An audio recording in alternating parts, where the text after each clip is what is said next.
আমি মনে করলাম যে আমার 10 লক্ষ টাকা দিছে আমার মায়ের গান একটা গাইছিলাম, ওনার কাছে ভালো লাগছে, এই বিধায় আমার 10,000 টাকা দিছে। তো এই টাকাটা আমার মারে দিয়ে দিছি। হয় আমি না বুঝি মায়ের মনে ও কত কষ্ট যে দিয়েছি, ও প্রাণের মাগো তুমি মাফ করছনি। আমি না বুঝি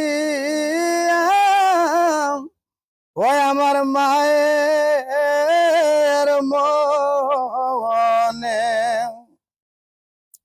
ওই আমি না বুঝি